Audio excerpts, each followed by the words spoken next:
Hey, Matthew Coburn. Welcome, welcome, welcome.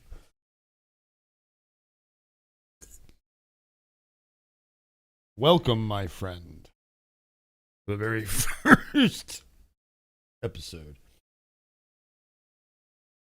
Matthew, you remember when this was a normal thing, me doing daytime shows?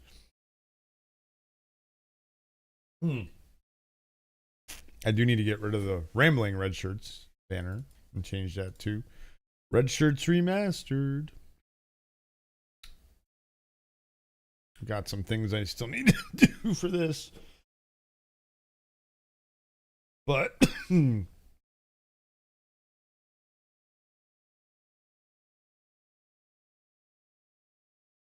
we go. And actually,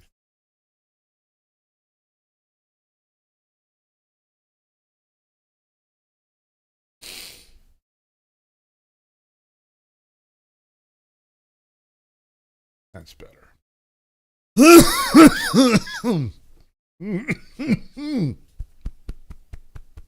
Excuse me. Just make sure. That is not good. So let's studio mode that. Haha. You would think I would have that layout still good, but it's not. I must have been messing around with something.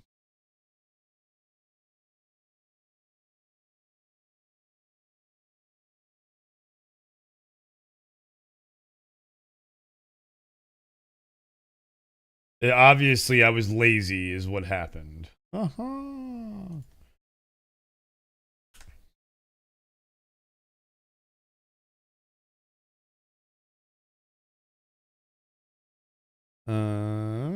Browser. There we go.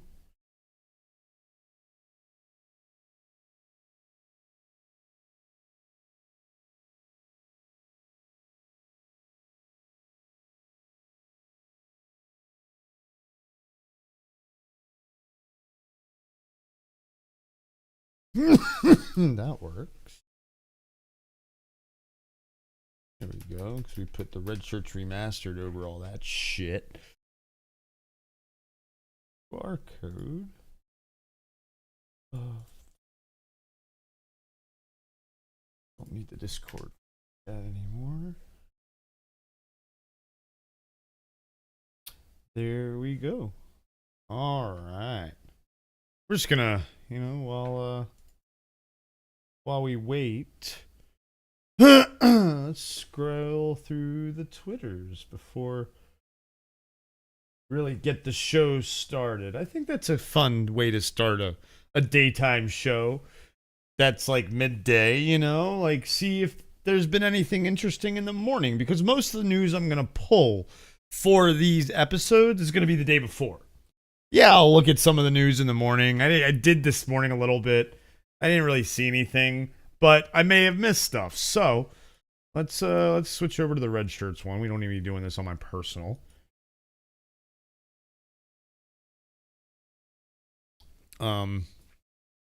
So yeah. Mm. Let's also do some more social posting, I guess.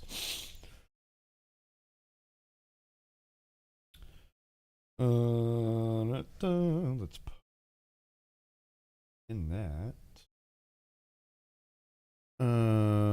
Self promotion. I am live.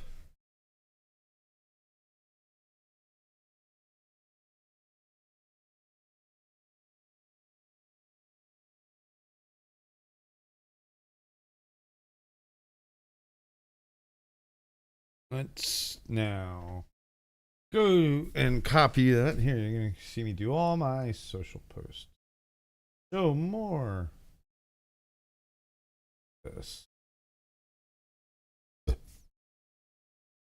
we'll change them around. Here, let's you can watch me do this all.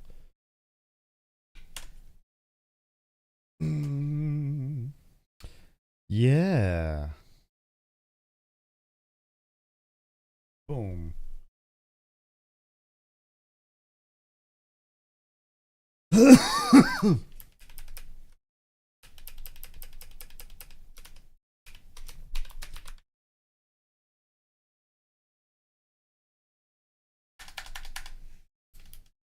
Okay. That's a better post for this. And then we'll go get this from here. Oh, wrong Discord. Oh wait, what? What did I? Oh, there it is. Copy link. Boom. Add photo. Here we go. Now we'll post that on Facebook and the Insta.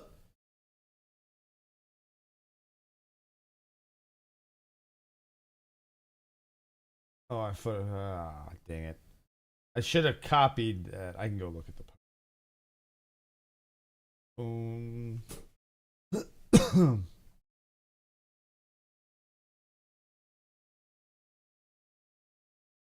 Boom. Boom. And then we gotta go to Blue Sky, Blue Sky. The new, Twitter. There's a lot of people on here. We haven't really reached anybody, but you never know. Boom, boom, boom, boom. You know what? I'll keep this one where they can watch it right from Blue Sky, and then tomorrow we'll do it with the thumb, and we'll see how the different if we attract anybody to come in. Yeah.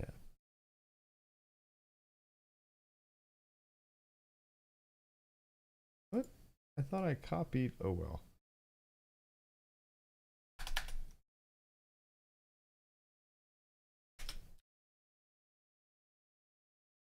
It is live now for our debut first episode right here.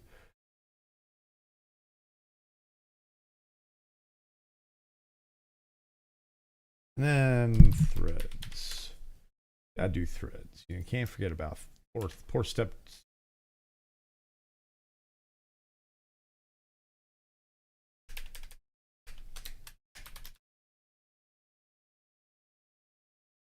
And I'll leave it like that because it's got the thumb, so that's cool. There you go. All socials done. Hey, Patrick, if you're out there, could you do it on other Discords? I already did John's. Did you do it on other Discords? Like, did you say that I'm live now? Oh, wait, you know what? And then, hey, oh, look, and then there's Matthew Coburn saying, he is live now. Excellent. Haha. All right, anyway, we're gonna start off and see here. 10 minutes in, we're starting off doing it like this. Hold on, duplicate, turn home. Let's go ahead and zoom in on the Twitterverse, or the Twixverse as we call it. Oh, look. Oh, interesting. Interesting. So the way the guns move has been updated by Treyarch. today. Call of Duty players will like that. Because more stability while turning, moving, changing stances, and firing, especially while aiming down sights. You know, that's kind of interesting. Let me segue that Call of Duty into my first piece of news that I wanted to talk about. As we check out the difference in the videos. Look at this. Before. Let's see what the oh yeah, we gotta look at the wall. Oops. Ah. Play. Dang it. Look at the wall. Let's see what the oh, the side to side is different, is better on that. I see that. Okay. Okay.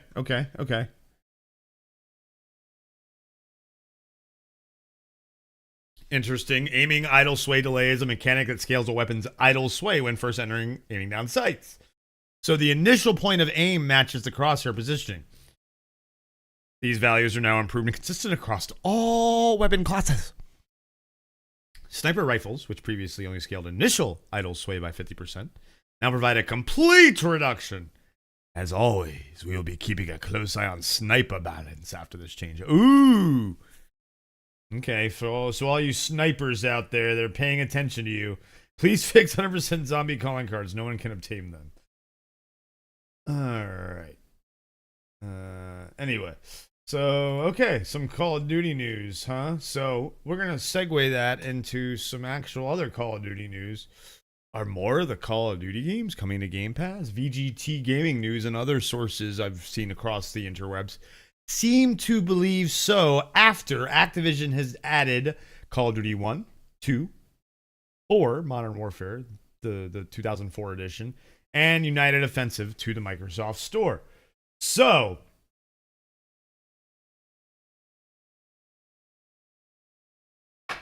it's not saying the Xbox Store. So, let's check it out ourselves, shall we? Window capture. Windows Store. Select window to capture. Microsoft Store. Aha. Down. Oh, why don't we have that showing? Gosh, Chris, what's wrong? Highlight our fucking awesome logo that we designed. It's been our logo since the beginning, and it's still a solid fucking logo. A red shirt that's actually 2 R's. I'm just so proud of that logo, guys. So proud of it. But that needs to go above that. Anyway,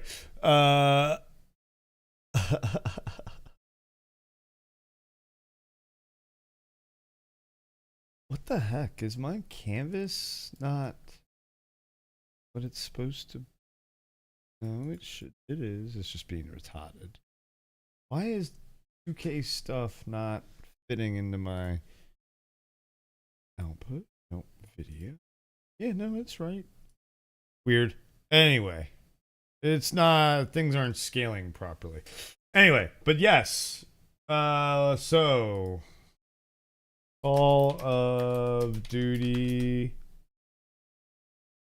2. There it is.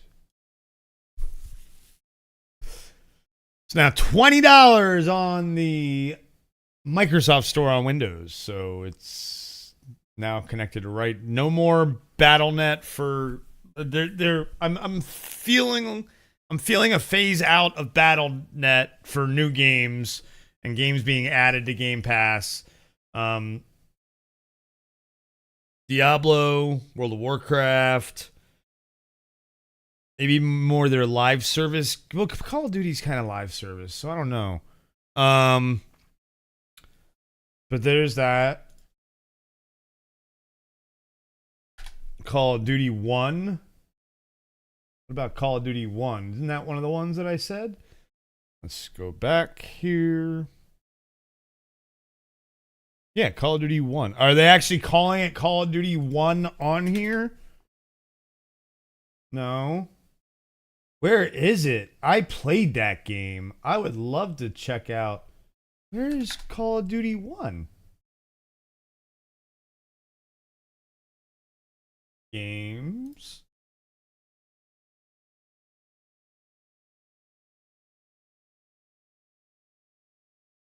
There's Modern Warfare Remastered. That's the 2004 version remastered. Okay. Where's Call of Duty 1? I don't see Call of Duty 1 here. Call of the Wild. There's Call of Duty United Offensive. That's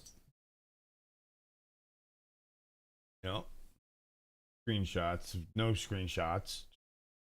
$25 for that one. Ugh. Called to Duty. No, that's him. You'd think it'd be right there.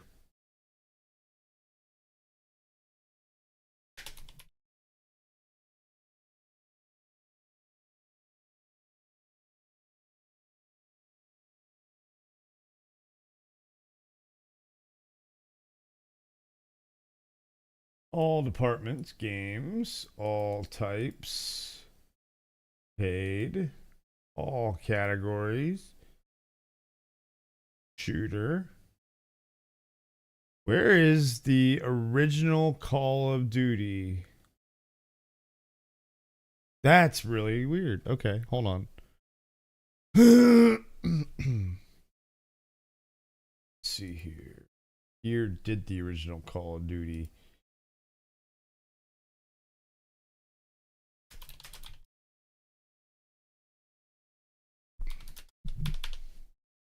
Was it 2003?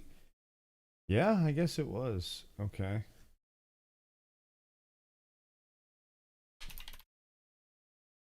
Let's see if I can get it find it this way. No, because so here's the Windows Central. Maybe they have links to it. There we go. No. Okay, so no, it's not. Okay, it's just those three. I thought. Hold on. Am I reading this wrong?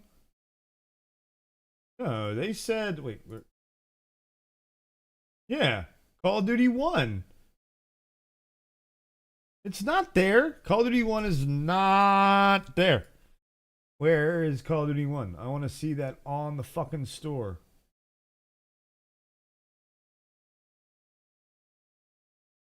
Oh! Okay.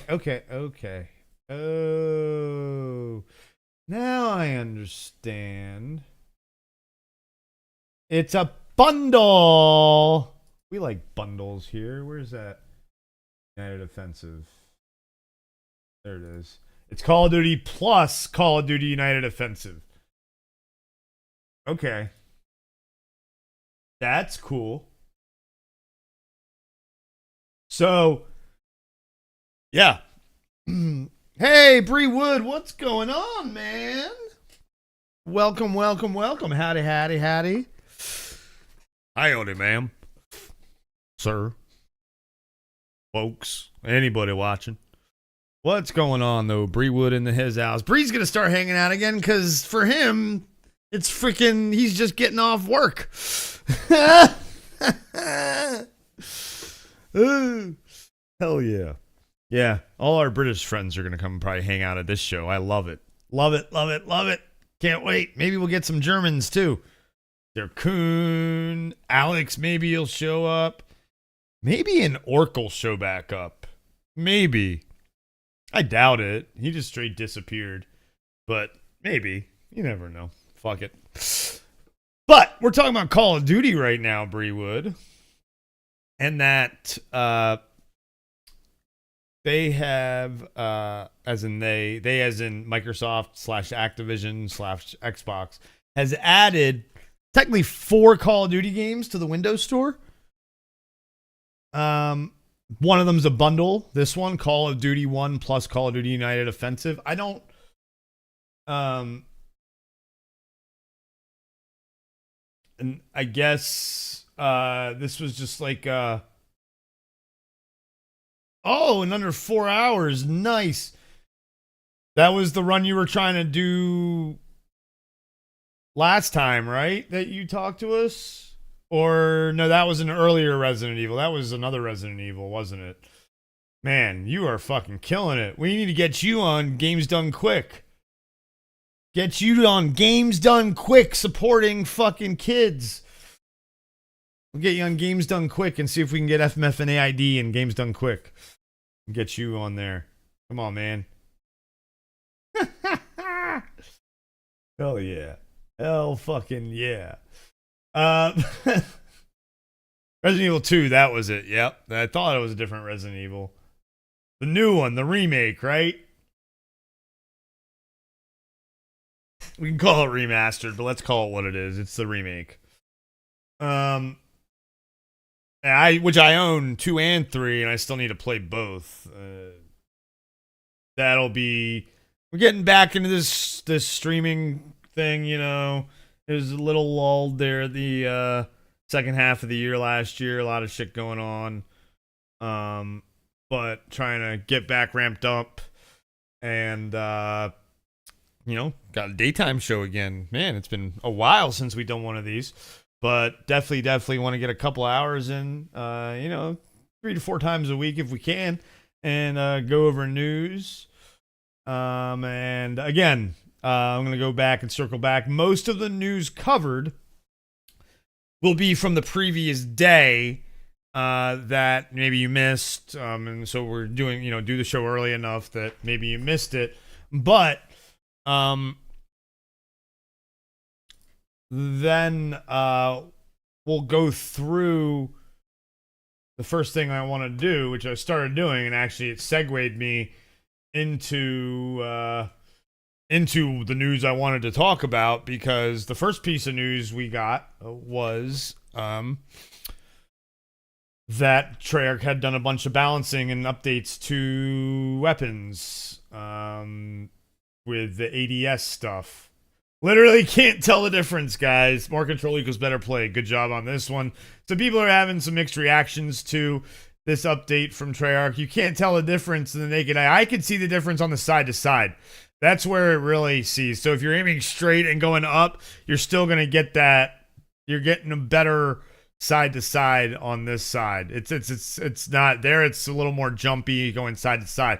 Obviously, you don't notice the up and down because that's what the person shooting the gun is, up and down. So you're going to notice it on the side to side on ADS.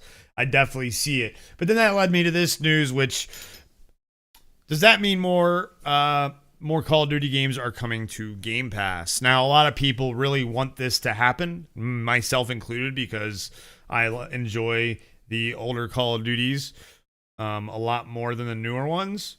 Call me sentimental, call me I'm not great at the newer FPSs, so give me older Call of Duties that have lower textures and lower frame rates so that I can keep up with these other people. I'm better at the third person kind of thing myself. Come watch us. We're gonna definitely be playing some competitive Marvel Rivals on our Twitch, and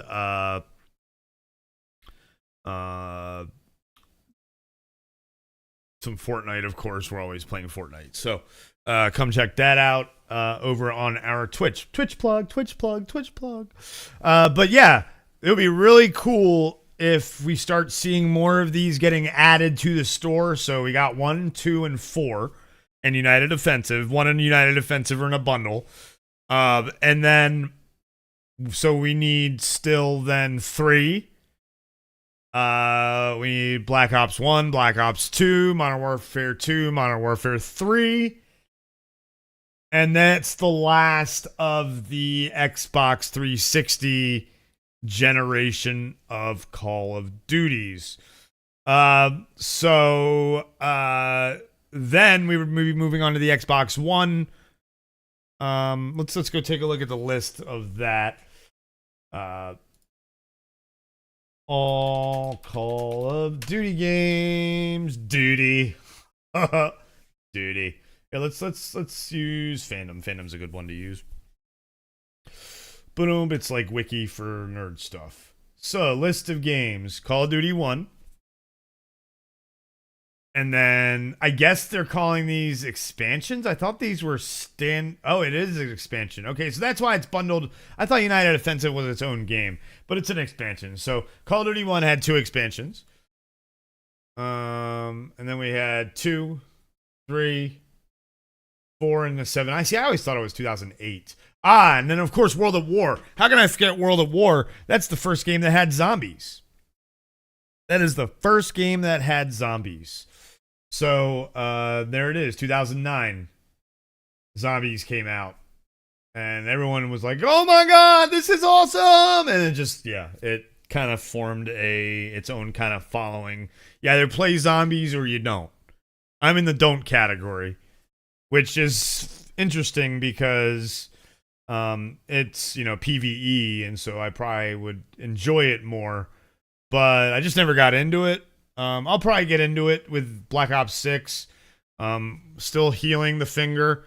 I'm not going to do a close-up of it because it's still kind of nasty looking. And if you can tell the difference that I'm missing on this one, a little bit of my finger. If you in the chat, if you want me to do a close-up of it, I will. It's not as nasty as it was, but it's still not pleasant to look at. It's scabbed over for now, which is nice, but it's still weird and nasty to look at. So, but anyway, then we had Modern Warfare 2 in 2009, and then Black Ops, Modern Warfare 3, Black Ops 2, and then again, that was the last of the 360 only ones. Ghosts and Advanced Warfare, and I believe Black Ops 3 all ended up on 360? Yes. They did a port, and it was a apparently, yeah. And they did a Mac port. Aspire did a Mac port, apparently. Bree, I was separating my 2 Great Dane puppies, and one of them accidentally took a piece off the top of my finger. He spit it out right away, and they were unfortunately not able to save the finger because it was such a small piece. And so had to get surgery for them to cut it down a little bit more so they could pull some of the skin up. Lost the nail, and now it's healing. This happened in the middle of October, and it'll probably be done healing sometime in the spring. Probably fully. Maybe before, I don't know. My body's weird with healing because of FMF and my blood deficiency, so not sure exactly how long it'll take. But I'm done seeing the doctor about it now, and I'm done having to bandage it profusely, and I can get it wet now and stuff like that, so I'm on the home stretch. Interesting. Black Ops 3 is also the first modern Call of Duty that has official Chinese translation. Anyway. So yeah, then you have Ghosts through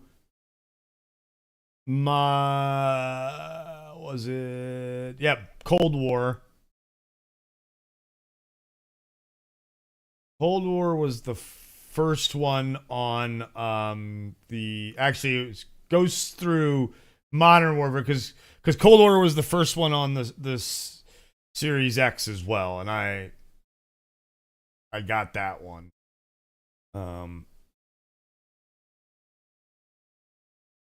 So I had it on the Series X because I got the Series X day one.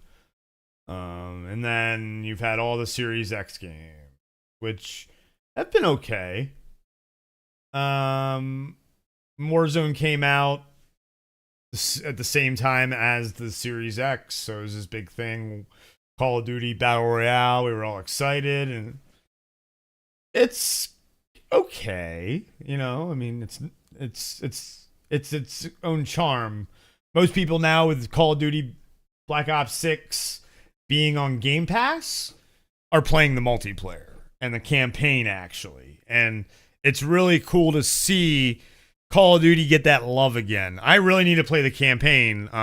Call of Duty is such a fast-paced shooter compared to like a third person shooter or a third person like multiplayer game, where I feel like I need this finger. I could probably play Call of Duty now, just haven't had a chance to.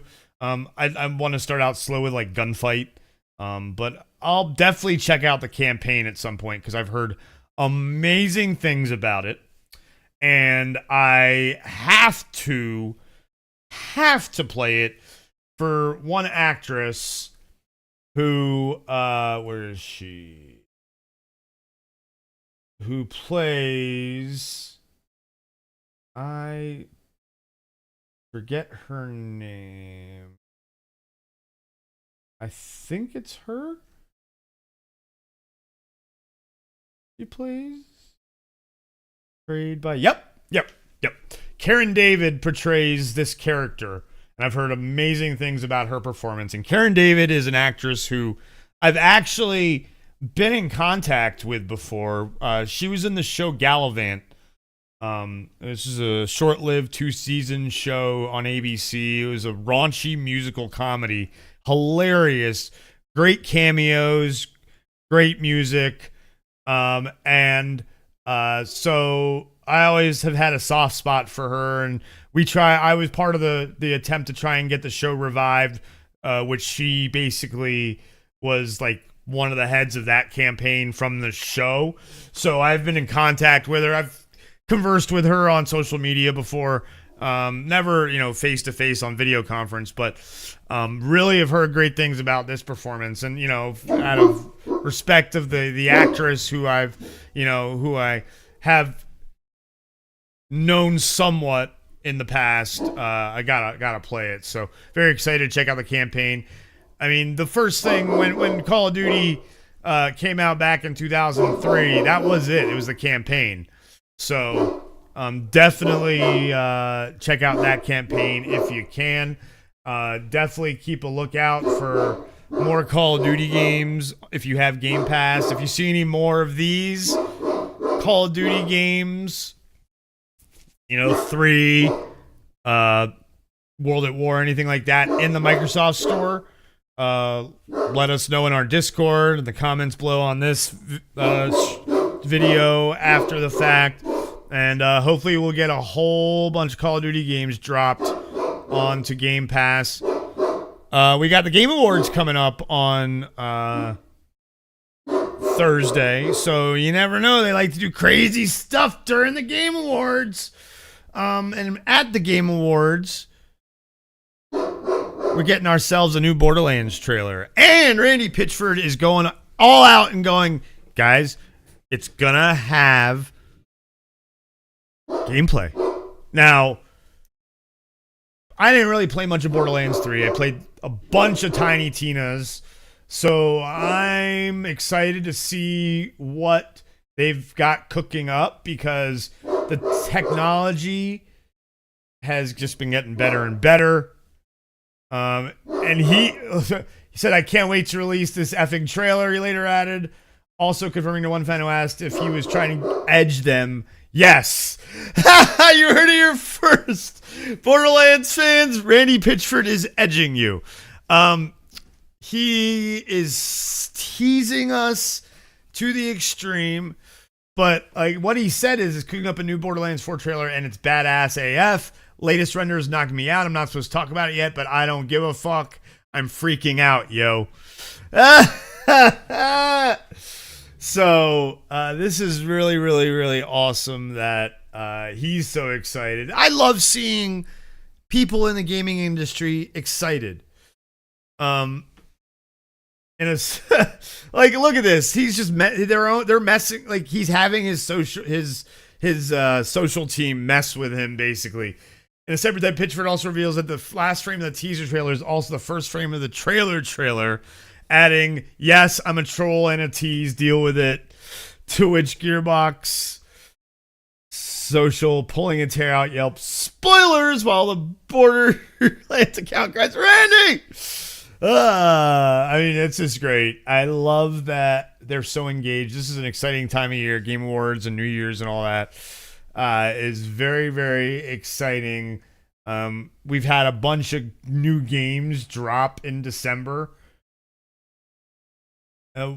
Indiana Jones, you guys have been watching me play that on stream, has been lots of fun. It's definitely like it's a much bigger game than people expected. It reminds me, like, look, the granddaddy of all these games will always be Deus Ex, and to me, when you create a first person game that has all these exploration issues, not issues, aspects, and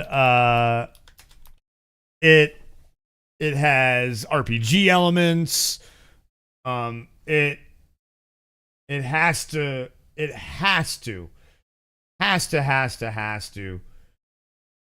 go back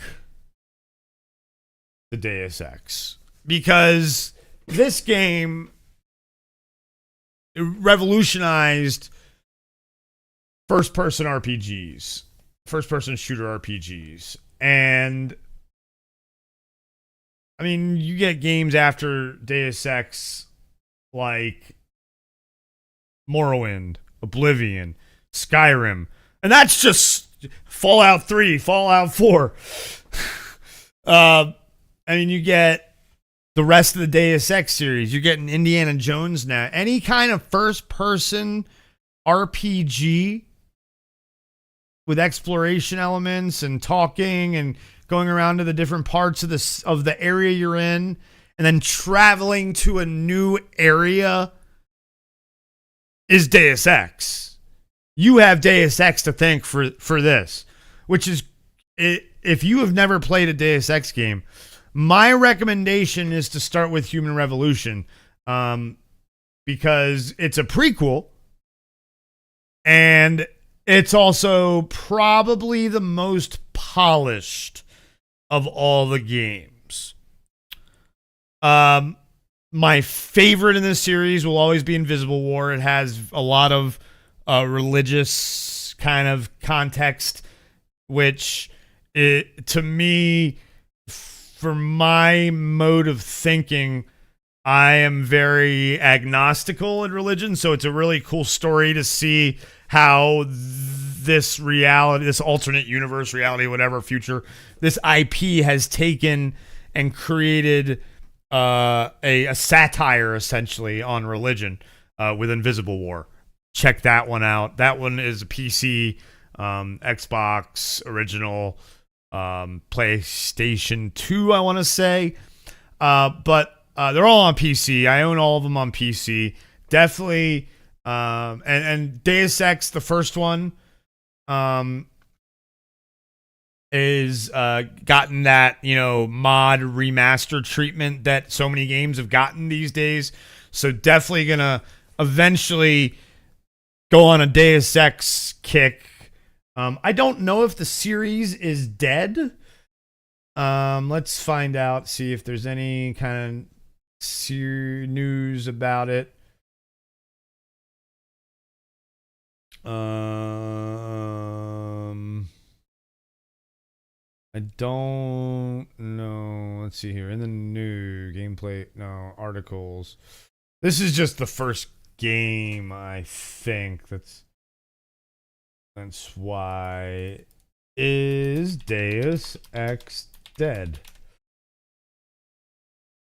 Oh. Let's see, who is this? Game Rant? No, Games Radar. Good, okay.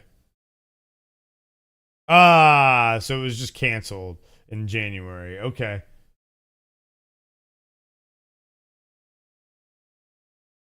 I have a feeling it's not a dead IP just because of the what kind of IP it is. But again, if you've ever played a first-person RPG,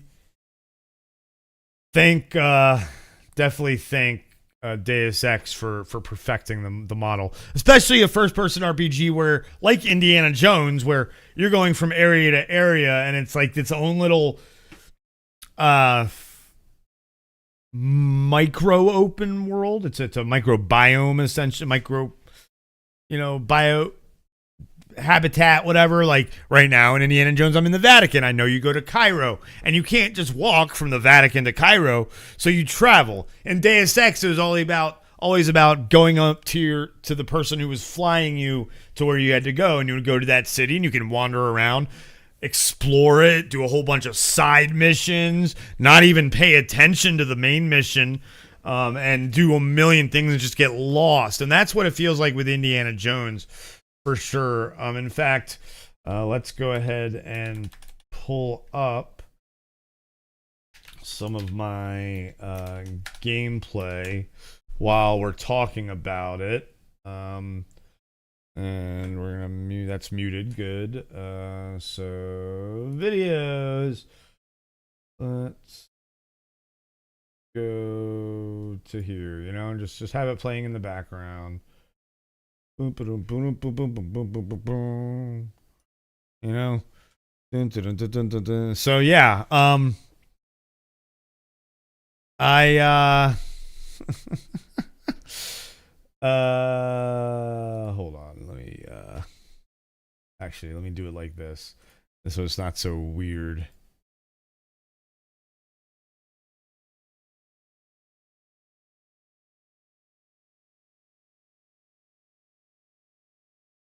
There we go. That's better. Yeah, there we go. So great. I found a spot where I just am standing there. There we go. Let's do it there. But yeah, a game like this where you're just exploring and solving puzzles, collecting collecting things for experience. Let's see. Do I have a all those things, upgrading your skills? You have Deus Ex to thank for all of that stuff. That this game wouldn't exist in the manner it is without Deus Ex. Or, but I can't say that, because I'm sure if we didn't get Deus Ex, we would have gotten something similar from some other company. And who knows, maybe Morrowind was already in development before Deus Ex was even a thought. I mean, because of course, first-person shooters have been around for a long-ass time. I mean, we all played Doom and Wolfenstein 3D and Duke Nukem 3D if we grew up in that era. But those didn't have RPG elements to them. They were just run and gun. The RPG element didn't come along until 2000 when Deus Ex showed up.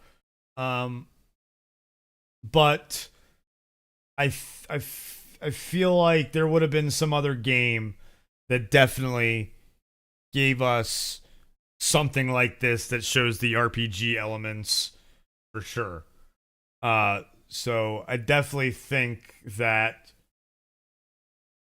because indie was, the original indie game that when we were supposed to get an indie game, it was, I'm trying to remember when that was. It was mid 2000 aughts, mid to late 2000 aughts, maybe even early 2010s. And there was Game Informer actually did a big piece on it, and it was supposed to be a third person game, which a lot of people want for an indie game. Which, I was talking to John from Nerd Reactor about it, and he's not very excited for this one, because he says, "Oh, if I want indie, I want to see indie. Otherwise, it's just a generic third-person game. I mean, first-person game." But the way they did this is really good. A lot of the voice acting happens, so you feel like you're indie all the time. When he's doing climbing up his up the whip or ledge climbing or ladders, you see indie. So they do a good job of every once in a while pulling back so that you see indie. I love this camera thing. You take picture of the right things. Hell, I took a picture of a guy adjusting a painting, and it gave me 15 adventure points, as they call their XP in this. But then you use it to do things like take pictures of blood and get clues and help you solve mysteries. Machine Games took what they knew about first-person games, and then studied those first person RPGs and totally nailed it on the immersion. Totally nailed it on the immersion. So I'm just so excited to play more. I'll definitely be streaming more of this for you guys. But this wasn't the only game that came out. No. Guys, you heard about this? Wazam! 10 million players for Marvel Rivals in the first 3 days. It's like, what? What? That's just incredible. Now, I was very excited for this game. I've been hyped for this game since before the beta when it first was announced. And then I got to try the beta and I was even more hyped for the game. And then they like doubled the character size and I was even more excited for the game. And then the game came out and I've been playing a lot of it. Now, I am a little upset it's not cross progression, but it doesn't seem to be a problem. But because then you can only do competitive on one, you have to be console for competitive. You can't do PC console for competitive. And we have a good thing going for a lot of us. Like, we have some good chemistry with some characters. I've been rocking Cloak and Dagger. So that's what I'll probably use when we do competitive stuff. But I've had been playing on the Xbox as well as I originally was just going to play on PC. But most of people that we've been playing with are playing it on consoles. So I switched over to Xbox and started getting progression on that. And we'll probably end up getting the $5 battle pass on that too, because it's $5 and I'm getting a lot of progression quickly on that. And that's where I'll probably start playing. And oh no, $5 wasted on Steam, whatever. It's $5 towards NetEase to be able to enhance the game a lot more, because 10 million players in 72 hours is nothing to scoff about, guys. People were very, very leery about how well this game would do when it first launched. They did it right.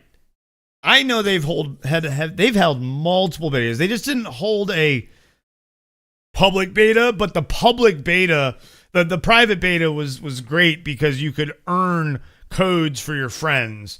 And so it essentially was a public beta. You just had to do a little work for it. They wanted you to play the game, which I understand. Well, that's we listened to them and we played your game and we love your game. The servers are pretty amazingly smooth. I haven't really had any bugs at all. The matchmaking obviously will get better over time because it's skill based. It's not skill based in the non-competitive side, really. But when we play competitive, it will be skill based. So that'll be cool to see. I'm very excited to see what kind of characters we're gonna get coming up. We've already seen hints of Fantastic Four. Which, here, let me go. I've got that somewhere. I feel like we're going to get. Apparently, there's a rumor of Phoenix that I've been told about. Thank you, Spencer, for these rumors that you've been giving me as the game's been going on. But let me see if I can find the thing that shows us that we're probably getting the Fantastical Four.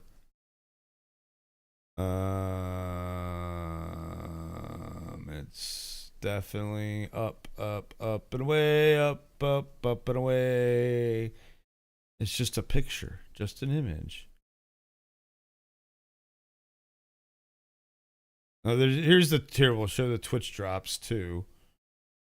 There's the Twitch drops, so make sure you get those if you're playing the game. And we'll try and stream some for sure, so you can get them off of us if you want to play it. Did I miss it? No. I don't think maybe I did. Oh, no, I didn't. Man. You can also get a glider in for Fortnite if you play it on console or on PC through the Epic Games Store. And I think initially you weren't able to. Yeah, I don't know what happened to it. Anyway, Fantastic Four.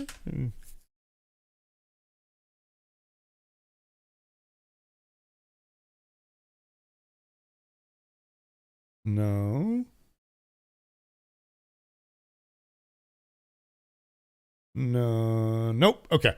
Yeah, I don't know where it is, but there was a picture of Reed Richards that Spencer showed me that so that hinted that the Fantastic Four were coming as well.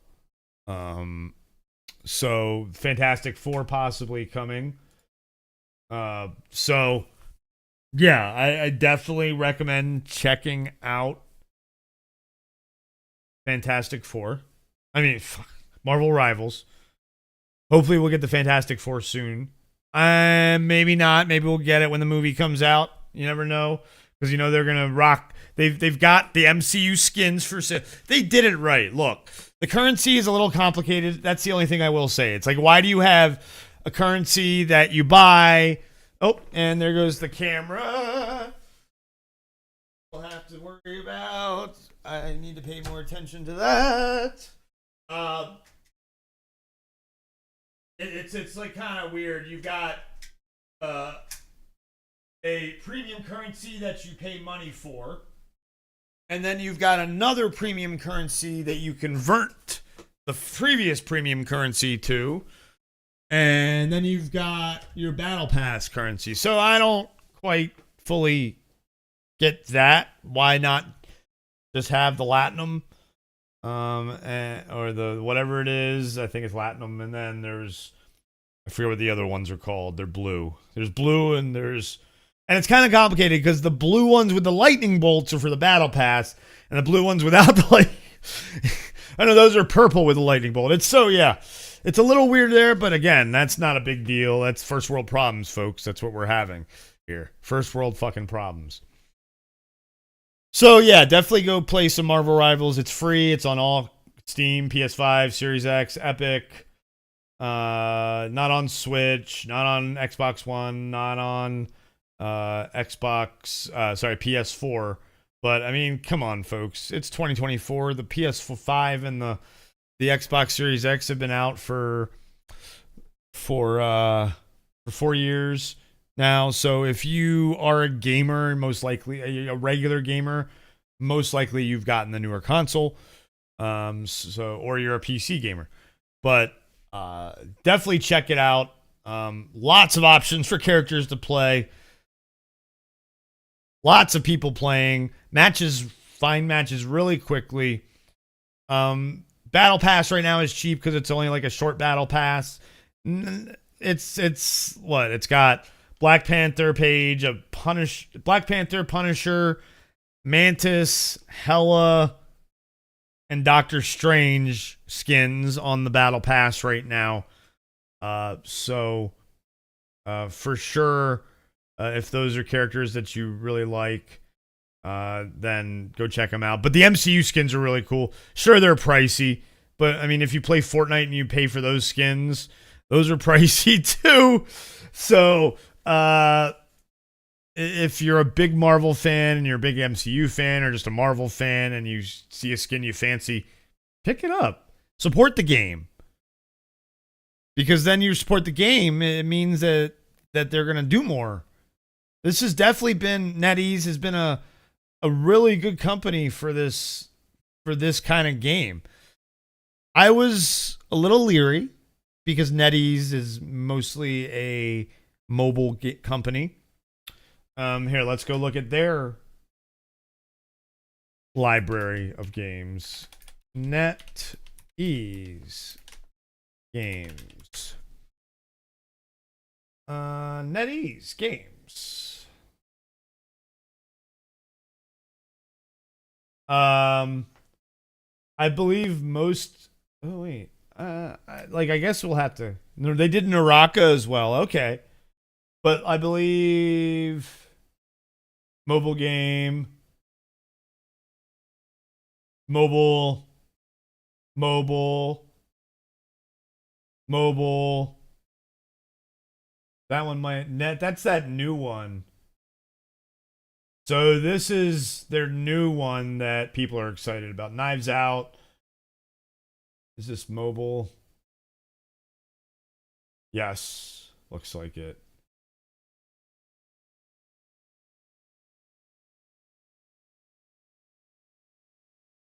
Where may not even be out yet, but yeah, they do a lot. I guess they did more non-mobile than I realized. That's mobile. Mobile.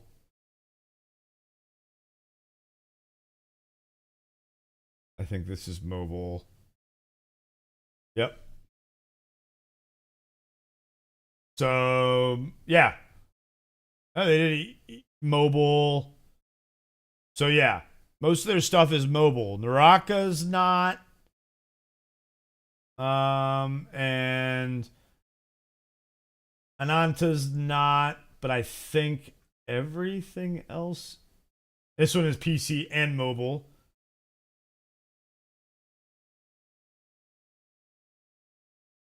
Is this mobile? No, there's a PC version. Okay. So, okay. So, yeah, they do a little bit of both, but mostly mobile, as we can see. So, definitely very surprised how well the game is going. But they've done Marvel before, too, so that. But this is kind of cool. This game is not out yet. It's going to be free to play. And it's going to be on PC. I don't know if it's going to be on mobile yet. Let's see, official site. Let's see here. Where are your platforms that you're on? That doesn't help.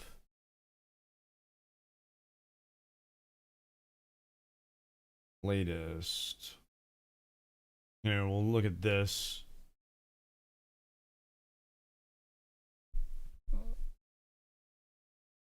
Let me see. I want to see at the end where it shows, you know. So yeah, it's PC. Definitely PC. So, very intrigued. Look, I mean, it's gorgeous looking. Like, look at that. That looks fun. And it's gonna be free, I believe. So, beautiful. I love the animation style. Um, very. Oh, look at it. Basketball, working out in the gym, darts. This is like life sim. Like, ah. Okay, yeah, I'll check it out. Probably. I'm sure we'll get a bunch of people to check it out. Um. So, but yeah. So I was very surprised with how smooth the game's launch was, but very happy about how smooth the game's launch was. I mean, people say that there might be superhero fatigue, and sure, but in that version, this version where it's interactive, I mean, man, kudos. But speaking of superheroes, we got some news about Superman movie. There's no reshoots, says James Gunn. None. Just a handful of individual shots to enhance the film.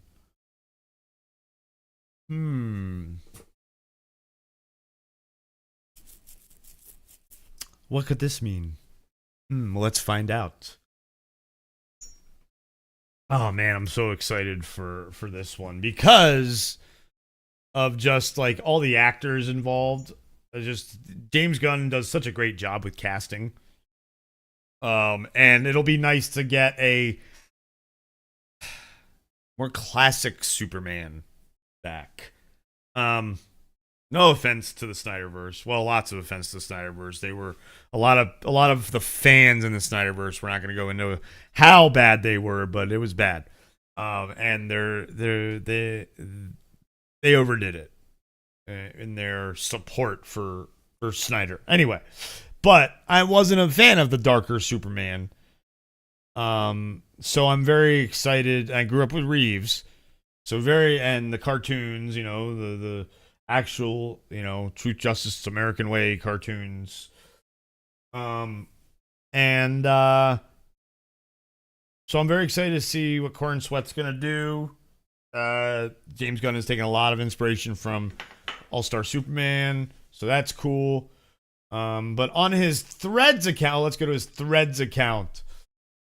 So, sort of, not a few days. We're doing a day and a half of pickup shots. No scenes, no reshoots, just a handful of individual shots to enhance together. And you think, gee, it would be great if we get this or that shot we didn't know anything before, and then you go and film it?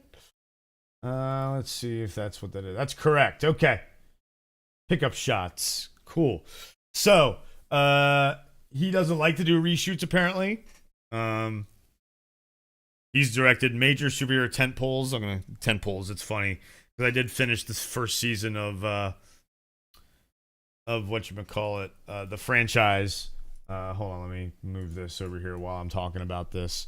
And so they talk about tentpole movies and stuff.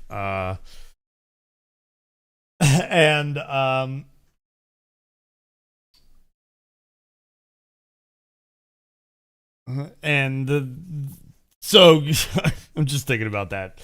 Tentpole movies. Tentpole. It was said so much in that show that it's just tentpole. All I think about when I see the word tentpole is that. But reshoots usually are standard. They do a lot of reshoots for a lot of superhero movies, especially. Hell, sometimes they like totally redo the whole movie essentially with a reshoot. But this one, according to James Gunn, is just going to be no scenes, no reshoots, just individual shots that you can kind of plop in there and enhance the film.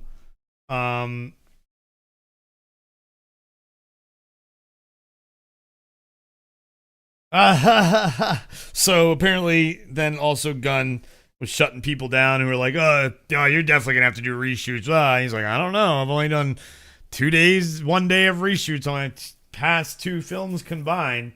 And it was Guardians 3 and Suicide Squad. So pretty good. Over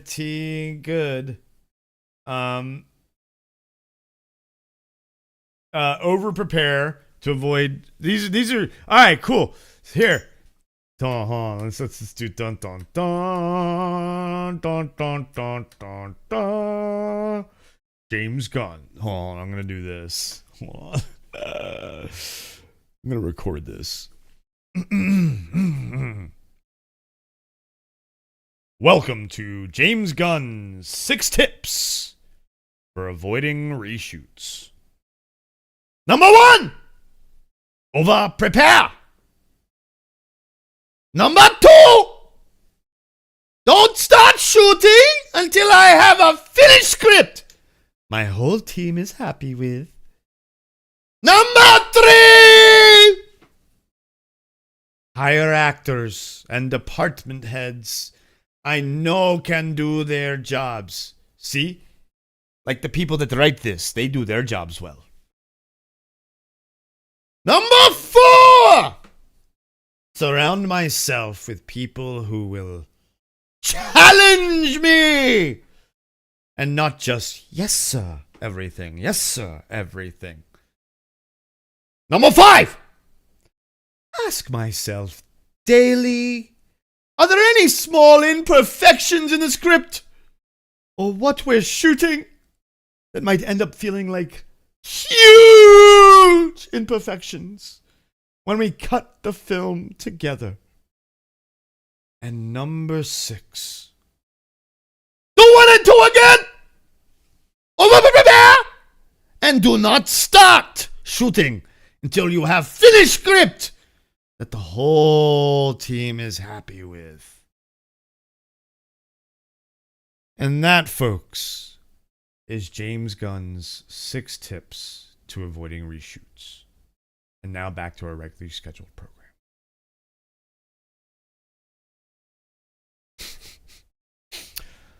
I gotta have a little fun in there, you know?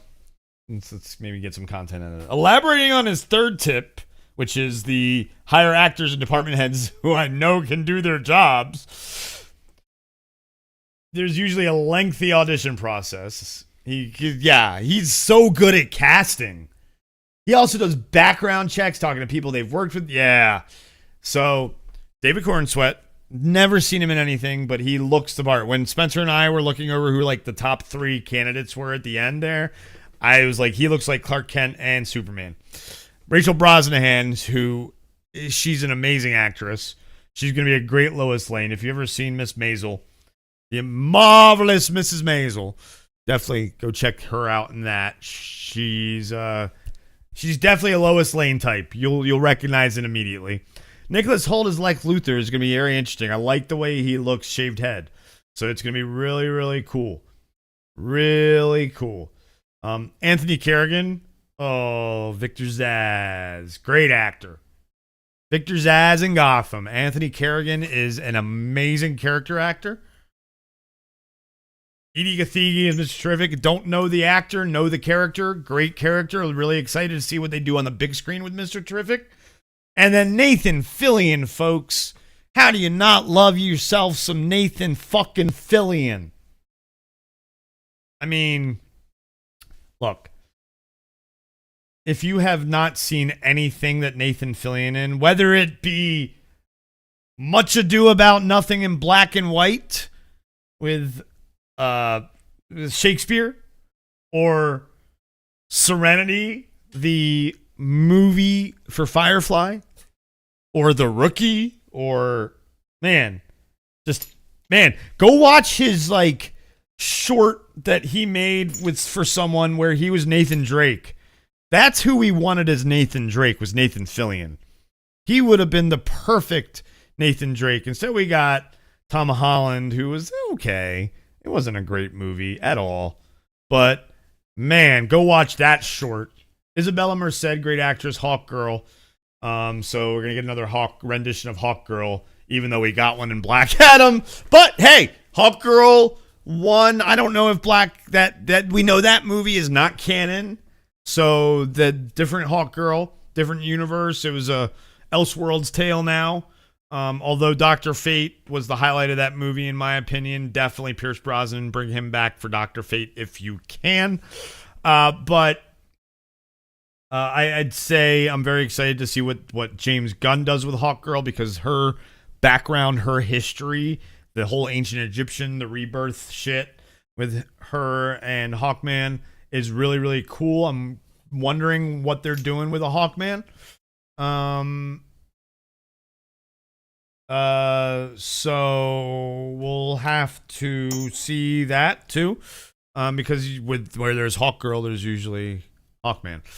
But Nathan Fillion, back to him though. He's Guy Gardner, one of the Green Lanterns. And he's got a silly bowl cut in this movie. I'm very excited to see that. Skylar Gisondo is Jimmy Olsen. That's someone I don't know the actor, but you look at the guy and he looks like Jimmy Olsen. He does again, but probably the 3 leads is who I'm most excited for.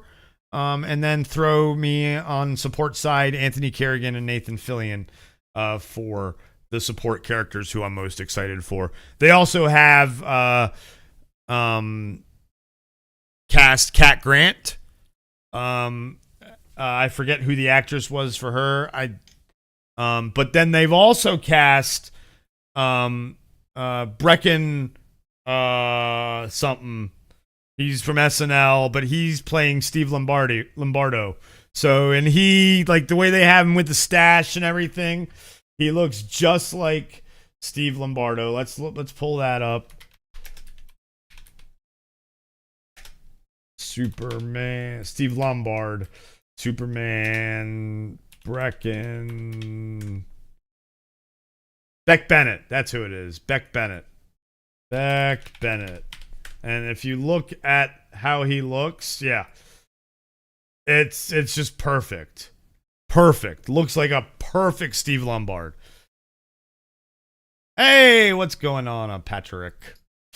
Yeah, he looks like a perfect Steve Lombard if you know the character at all. I can hear his like silly, like over, like hey, gruff voice that he can do. You know, I could see him. He's gonna drive Jimmy Olsen nuts. I can see it. I forget who did they. Cat Grant, James Gunn, DCU.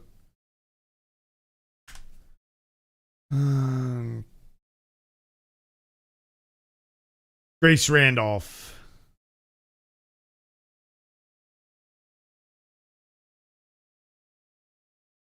Uh, no, God, no, definitely not. Who did he cast as? Ah, there we go. Cast. There she is, Michaela Hoover. That's right. Who's another SNL person, and I believe in Christopher McDonald is playing who? Who is Christopher McDonald playing? Because that's silly.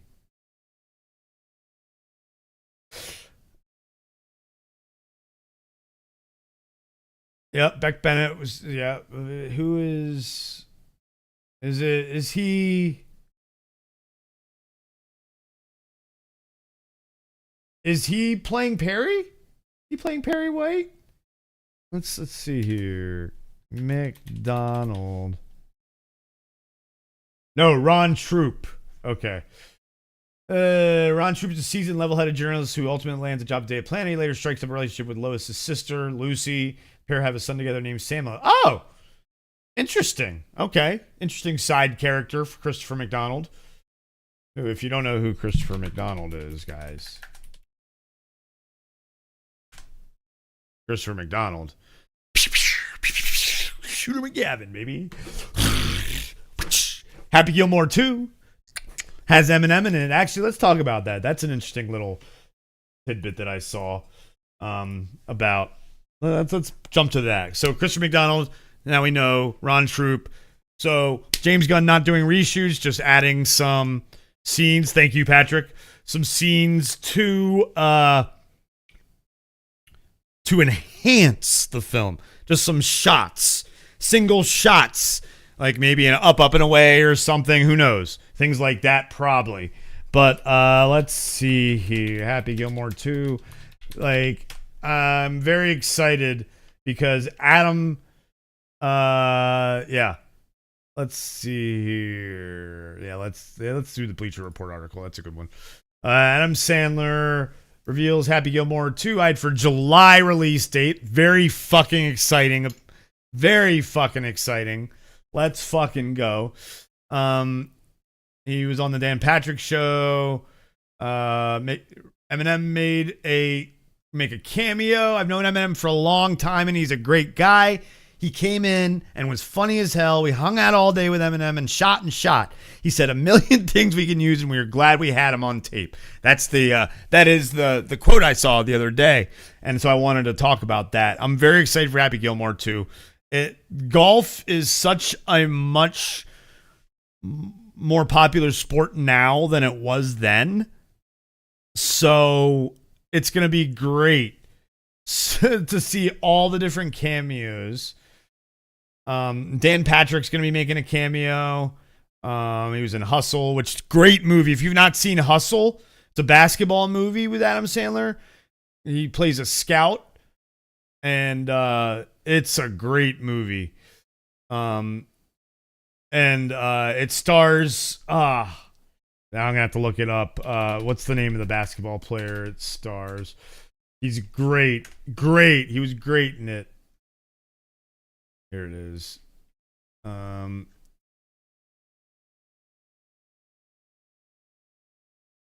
Juan Hernan Gomez. Yeah, that's right. It's Juan Hernan Gomez, and he did so good in that movie. But yeah, so Dan Patrick will make an Eminem. Jack Nicklaus had previously been confirmed. Jordan Spieth, Ricky Fowler. Keegan Bradley, John Daly, which is going to be great. Travis Kelce's going to be in it.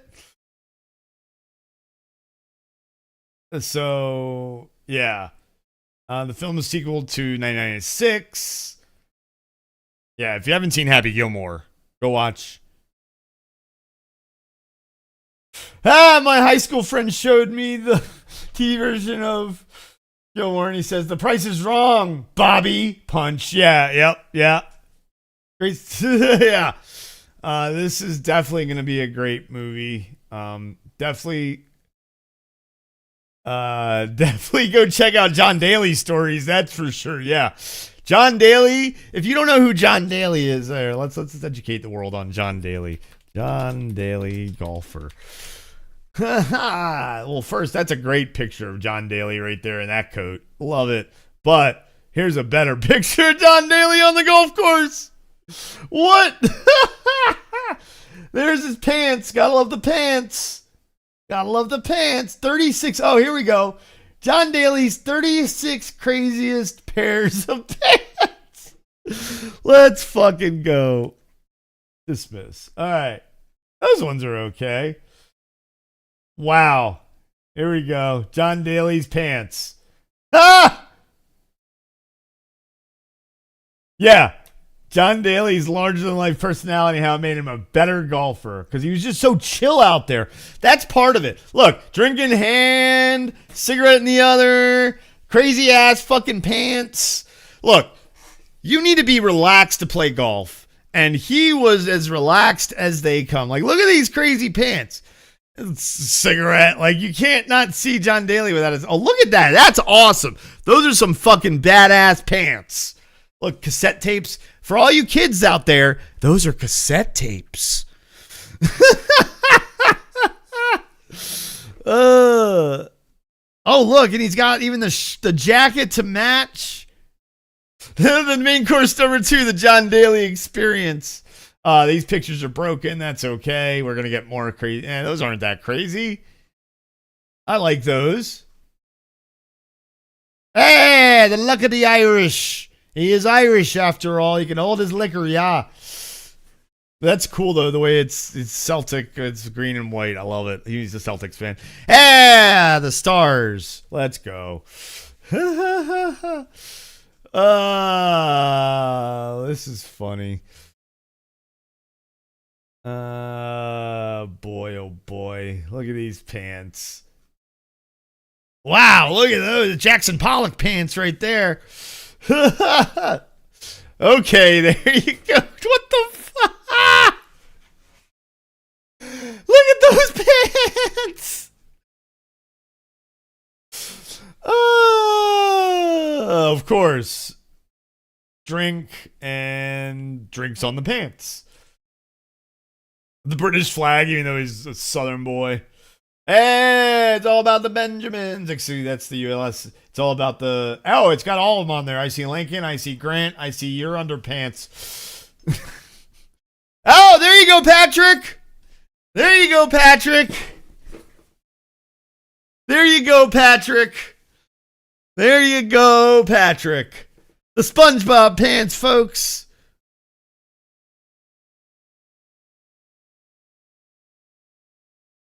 Damn it, I lost them. There they are. This is what the main course is all about. Having fun, yeah. Well, let's get back down to that. Those pants, the SpongeBob pants. That's not the Krusty Krab. It's Krusty, all right. Boom. What are these ones? Let's see if this works. Nope, picture's broken. They took the picture down. Cow pants. But here's some cool ones. Comic book pants. That's pretty cool.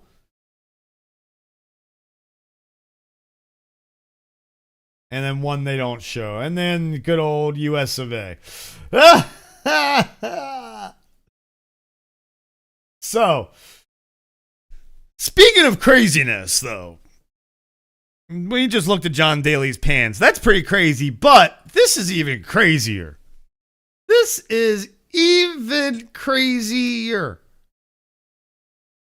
GTA 6 Grand Taking Ages 6 pops up on the PlayStation Store. Once again, reminding us that curation basically doesn't exist. Number 1, America's Pants. Hey, we need to get America's Pants on America's ass, damn it. Oh.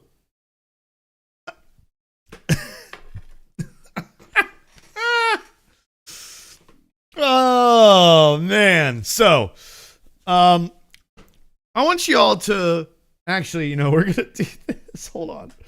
We're going to do this while I go get a drink myself, just to fuck with y'all and show you John Daly Pants.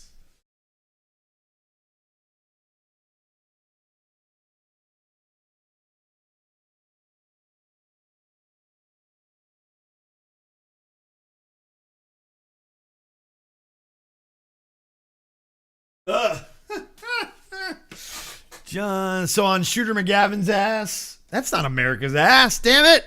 Talking about Cap, damn it. Here.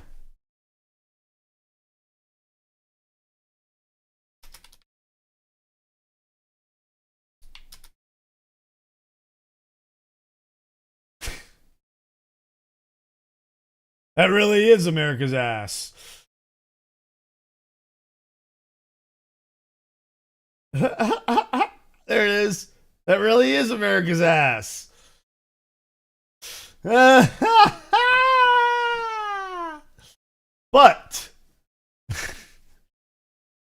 GTA 6 parody. Grand Taking Ages. Let's see here. Let's open this up. They took it down. So so there was apparently a parody of Grand Theft Auto 6 that got taken down, and it had some fake shit about it. Most anticipated. It also featured fake selling points and even fake awards from video game websites, including IGN, who's writing this article. The most anticipated game about making the most anticipated game. Reads the game page. You're now in charge of the biggest gaming disaster or masterpiece. Run your dream game studio while juggling angry fans, corporate chaos, and endless delays. Fight your way through gaming conventions, dodge ruthless journalists, and master the art of creative excuses. Grand Taking Ages 6, supposedly inspired by real gaming industry events, and delivers a satirical take on game development and the endless wait for certain highly anticipated titles. It promised to release before October 2025. The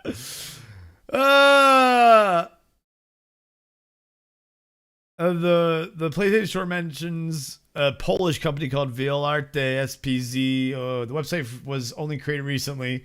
Contains fake games. Hold on, let's look for this.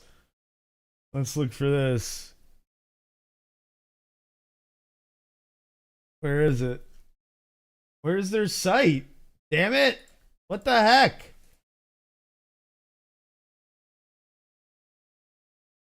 So let's see if I can search it with that. Nope, it's just all over IGN now. It's all been taken down, I think. I'm sure Rockstar's lawyers instantly were like, but don't. While Grand Taking Ages 6 should obviously not be taken seriously, its appearance on place does not. Its curation process, yeah. Who can forget God of War ripoff War God Zeus of Child, which appeared on the Xbox Store back in 2022? I missed that one. War Gods Zeus of Child. Oh, no, I don't want to do that. Damn it. There we go.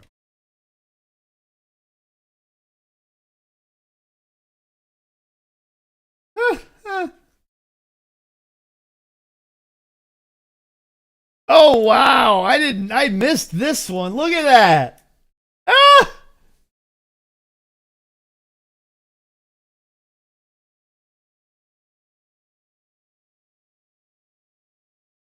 Yeah, here we go. Play it for just $4 while you. Oh my gosh! Wow! Did I miss this?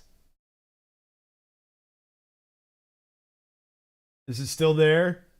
No. Double check the page, Captain. I wonder if it's on Steam, though. Because, you know, how these fucking ripoffs get through Steam. Nope. Okay. I'm sure, yeah. Once again, Sony was like probably, Okay, so this is Eurogamer was the first to report it. Okay. Yeah. Dinosaur Falling Survivor, another game by the same developer, which we noted below, looked like we're about Fall Guys, starring remains on. Whoa, what? What?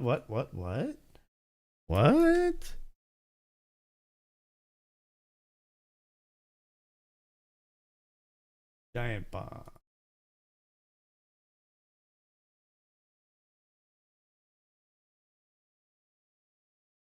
Let's see here.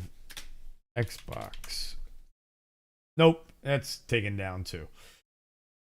Here's the original story. Unless you control it janky. This is probably getting taken down. Yep. All the stuff on it has been taken down. Let's look up some YouTube stuff. See if there's still YouTube stuff on this. This is funny. But this is all spawning from this. So let's see if we can find both of these. Grand Taking Ages 6 on YouTube. Let's go to YouTube and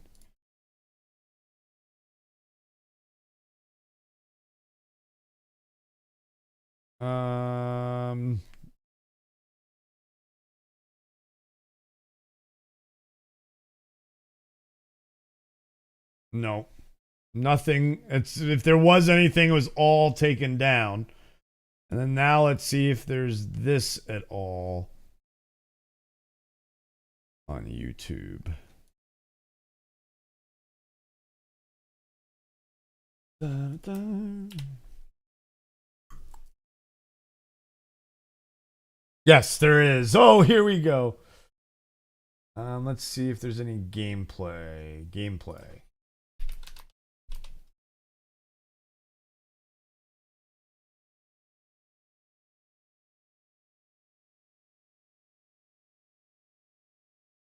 Let's see here. Oh, here we go. Yeah. Not gonna play the music, but look at that! This was on Xbox. It was called, what was it called again? War Gods, Zeus of Child.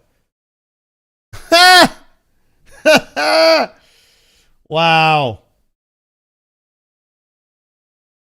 Oh, let's get rid of that manager thing down at the bottom. That's stupid. I need to make sure I log into. Here, we'll go back to what we're looking at.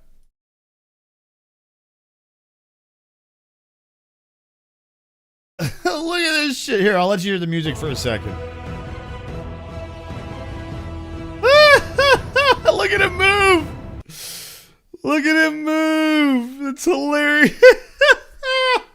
So it's just an arena fighter? Is that all it is? I think that's all it is. Oh, no. Look. Oh, yep. Oh.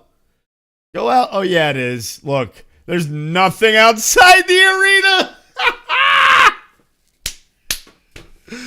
Oh, shit. This is hilarious. Oh, boy. The rabbit holes. There we go. Oh, my. That was fantastic. Oh, Jesus Christ. So, in short, there was a GTA 6 parody called Grand Taking Ages.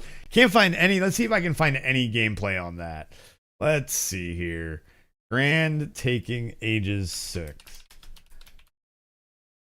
Let's see if there's any gameplay for it. Or did it just not exist? Yeah, that's the IGN thing, yeah. Yeah, so no, it's just the IGN article.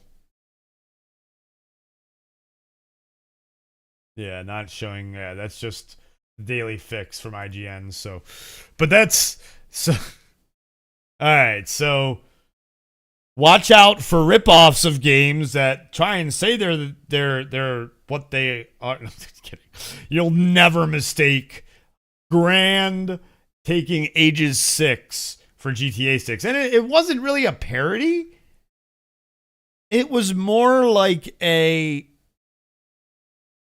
kick in the balls, saying, "Hey, you guys are taking too long. We're gonna make a game that acts like that. Basically, you can control what they're doing and be douchebags just like them." Essentially, I guess. But then it did let us down to this rabbit hole, which is fucking fantastic. Yeah. God. Sorry, War Gods, Zeus of Child. And it was just an arena fighter. That gameplay was great.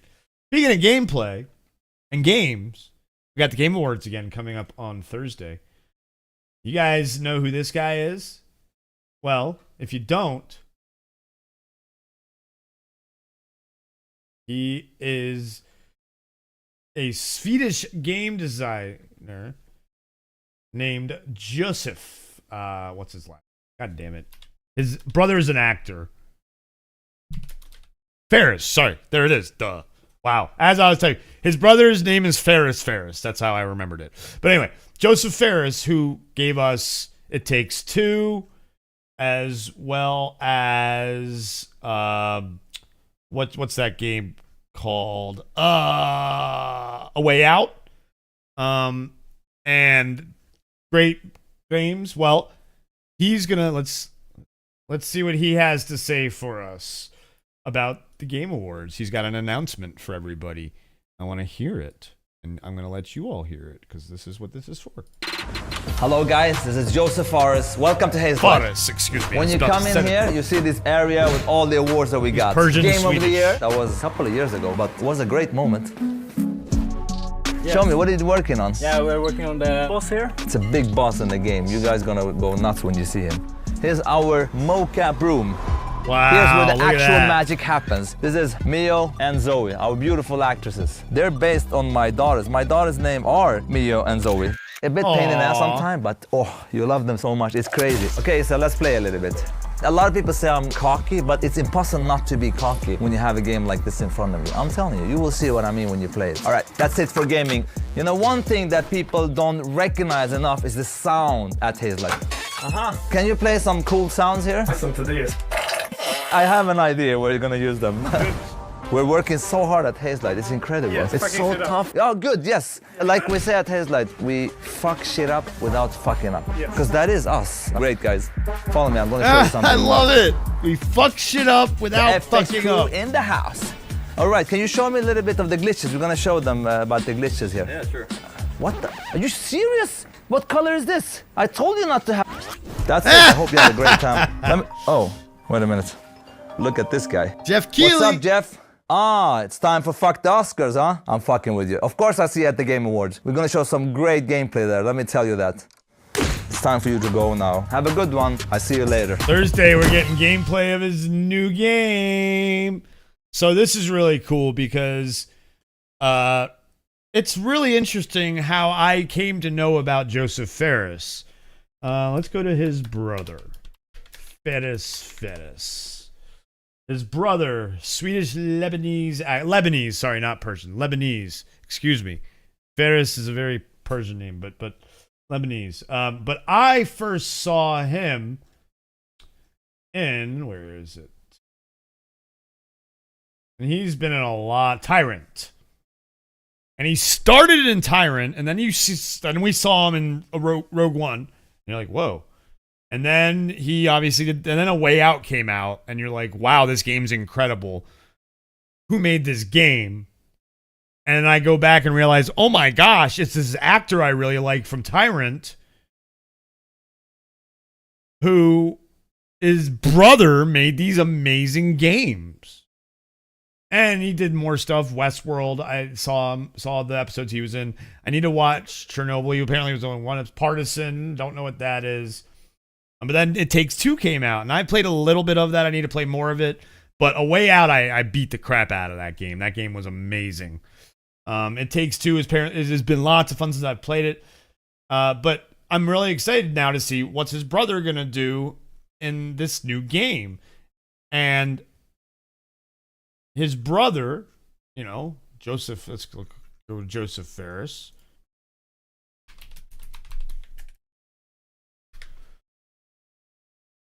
Has, see if it's got upcoming. Nope. And I forgot they did Brothers, A Tale of Two Sons as well. And I hadn't played that. I'd only seen it and I didn't know. So then now I've heard that's an amazing game. And now there's a remake of it, which is really cool. So I'm glad I kind of didn't play it back then, because now I get to play the remake, because that studio has just grown in recognition. And so the fact that they did a remake probably means that they were like, man, we've got this new technology and much better technology now. Let's remake this game that everyone loved, apparently, which I know Griffin has said to me that it's an amazing game. So definitely want to check out that for sure. And I think that's kind of the interesting thing about gaming, is that the way that someone like Joseph Ferris kind of went from doing shorts and movies in Sweden. He did movies in Sweden. This is what he did. And then, boom. He's like, you know what? I want to make video games. And boy, has he really delivered. So we're definitely going to be getting something really, really, really cool. I have a feeling that we're going to see on Thursday. So definitely check out the Game Awards on Thursday. We're going to be streaming right here on YouTube. And we're going to this is Brothers. Yeah.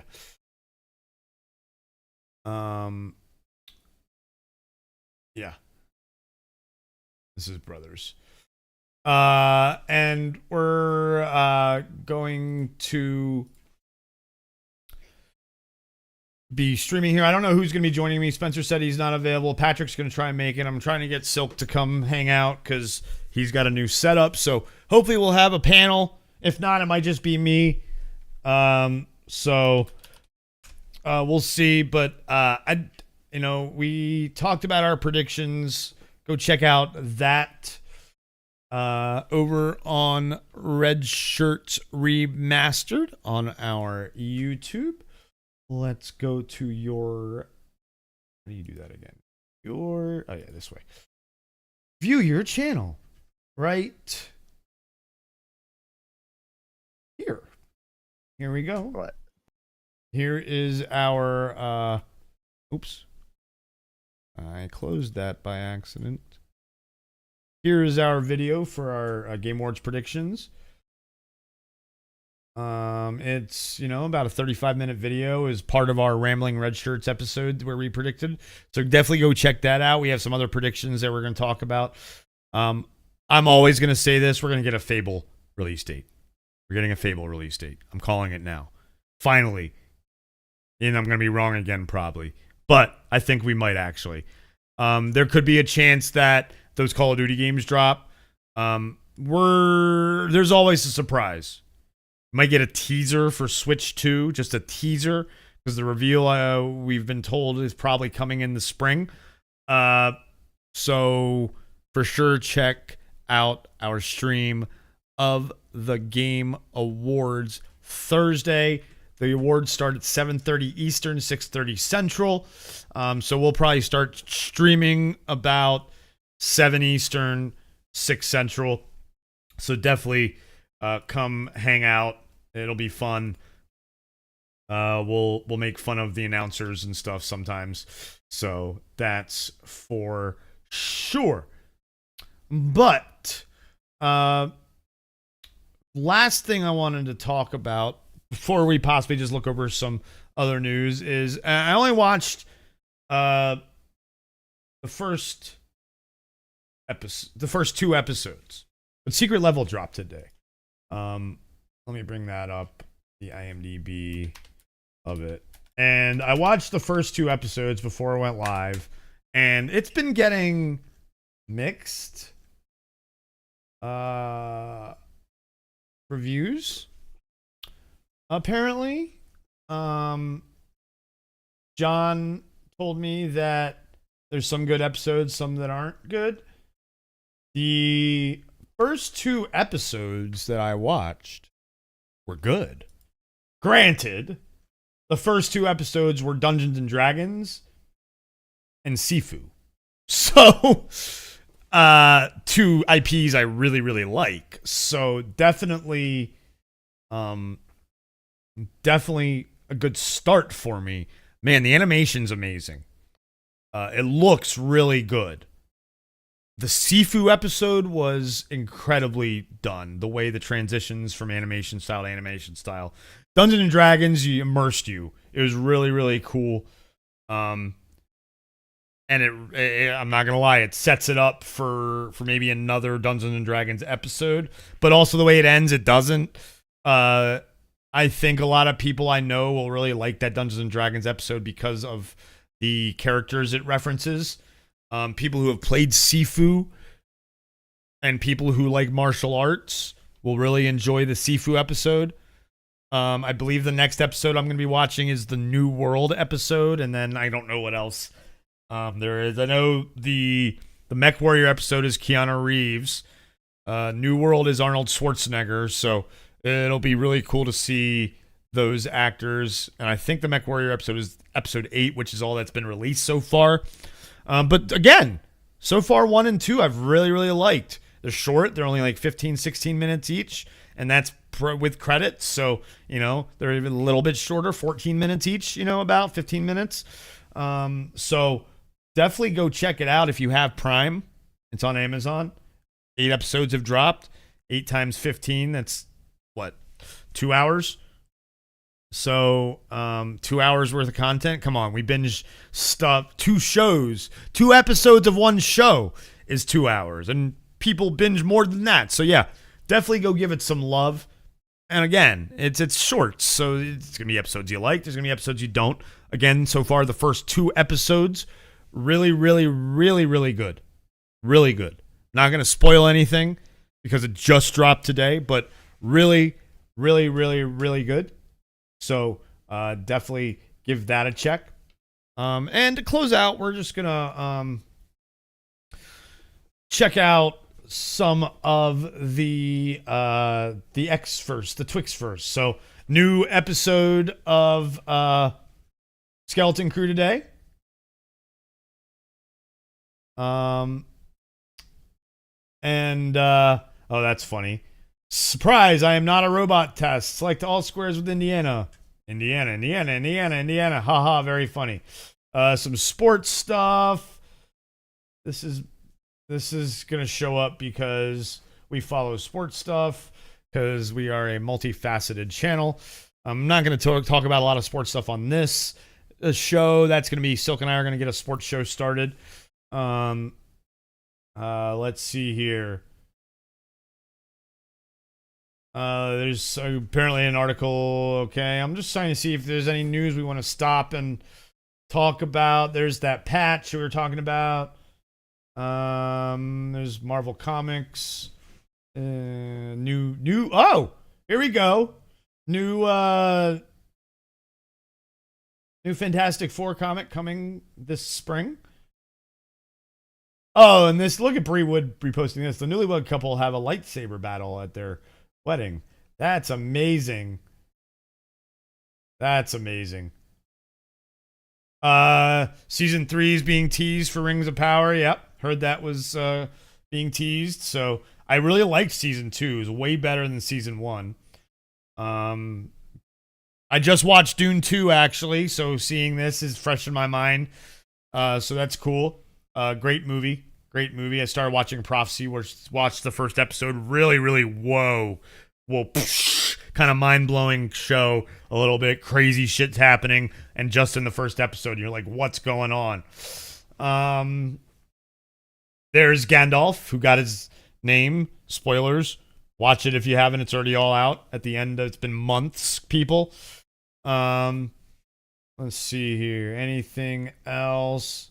Yeah, this is really cool. Notre Dame Cathedral reopened, and Unity, Ubisoft celebrated it with a Unity ad because they redid, I believe, the cathedral in the game to really make it look amazing, apparently. So that's cool. If you're into the NFL, here's the standings. Go Washington Redskins. I'm going to call them the Redskins till the day I die. If you want to call them Washington Football Team or Commanders, be my guest, but they are the Redskins. It's HTTR, damn it. Hail to the Redskins. If you're a Giants, Bears, Panthers, Titans, or Raiders fan, or Jaguars fan, or Browns, or Patriots, or Jets, we're sorry for your losses.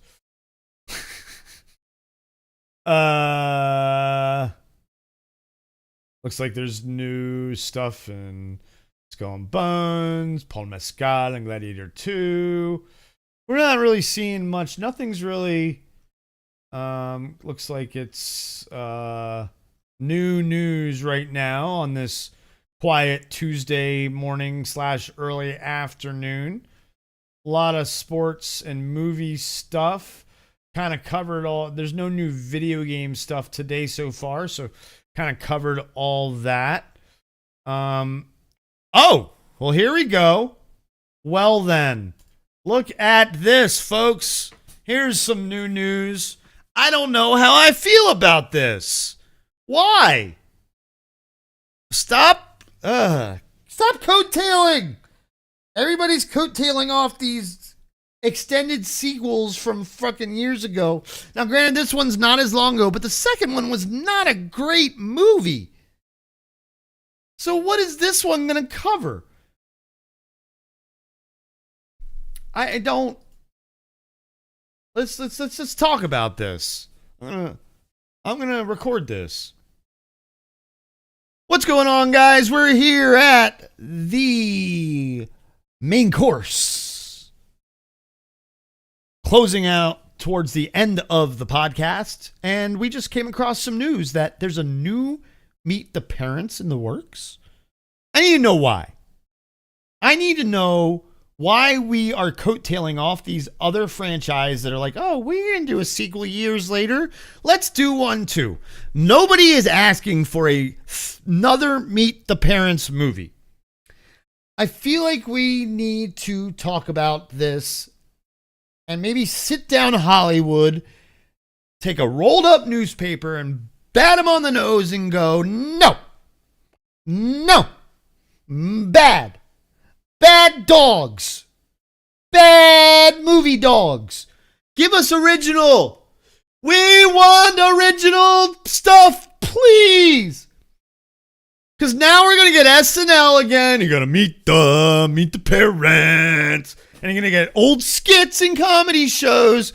And it's just all recycled entertainment, folks. We do not want recycled entertainment. Look, it's not like Meet the Parents is from a book series or a comic book series where the content's written and you can adapt it and stuff.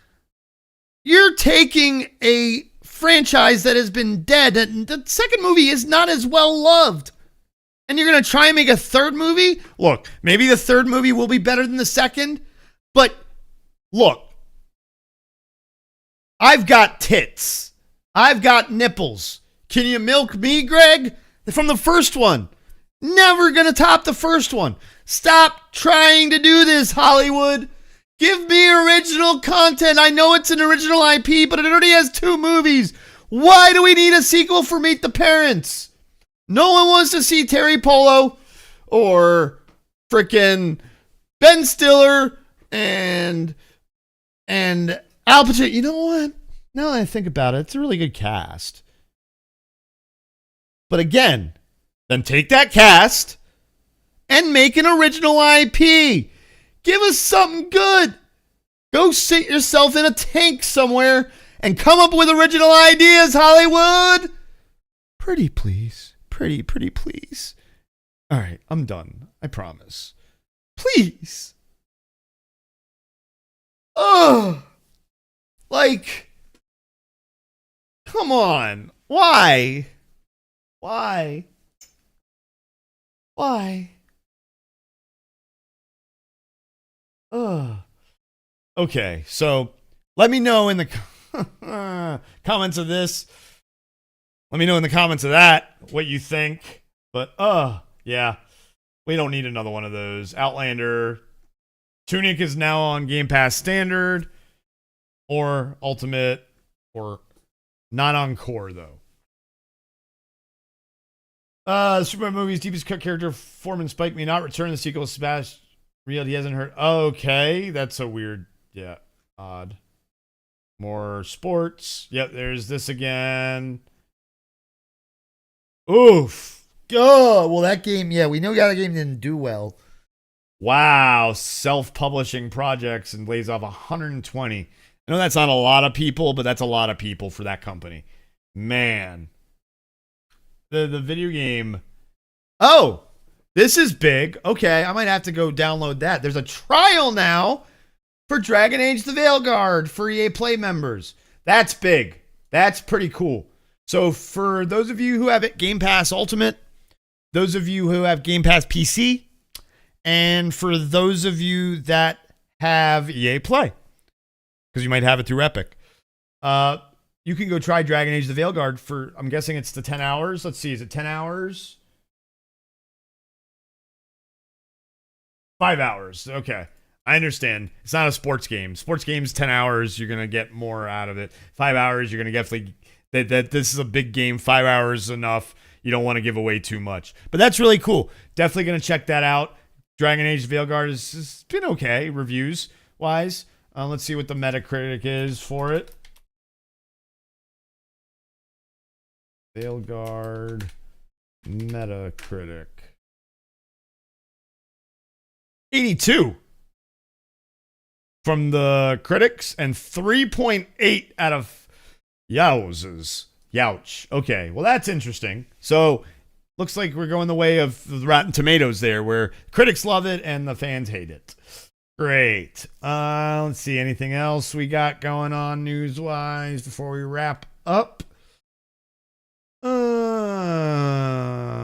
of the Rings is Precious Dandy Circus has not been getting great reviews. I'm not going to talk about that yet. Kind of want to see it first before I bash something. Yes. Concord didn't have enough unique value to attract people from similar games, says Marvel Rival gamer director Thaddeus Sasser on the game's success. Yeah, exactly. They didn't. It was looked like a standard, regular, team-based shooter. While Marvel Rivals, just the variety of character. I went over this earlier in the podcast. If you made it this far in the podcast again, you've already watched it. All right. The Mandalorian and Grogu will see the return of an important Imperial character. I don't need spoilers for that.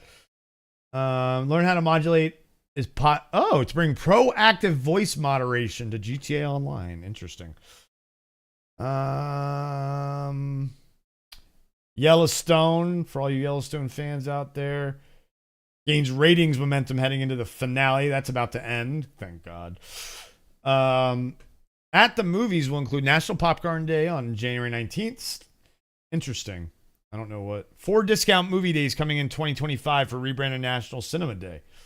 National Popcorn Day on the 19th. Sneak Peek Saturday on April 19th. Date night at the movies on August 19th. And Family Day at the movies November 9th. This is kind of cool.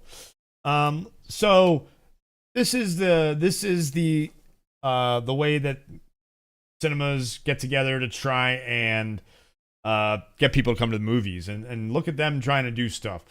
The Cinema Foundation, nonprofit branch of the National Association of Theater Owners. As I said, all these theater owners. It's a nonprofit branch, though. So movie theaters across the country will host different promotions. It's subsidized by tickets to Fandango. Good. Fandango's easy to use. National Popcorn Day, half off the buttery snacked and free upgrades. Oh, cool. January 19th, sneak peek Saturday. April 19th, date night at the movies. Cool. So we'll have to mark their calendars, everybody in relationship. And for all you stoners, day before 420. So go spend all your money at the theater and then take all your candy home with you that you didn't eat and enjoy it the next day on 420. Is sneak peek Saturday. Date night at the movies, August 15th. So yeah, mark that on your calendars so that you can take your significant other out to the movies. I will remark that. So nothing special else about that day. So might as well make it that. And family day at the movies. If you got kids, November 9th, sneak peek Saturday. We'll have to look at upcoming and summer and holiday films with content from CinemaCon. Ooh.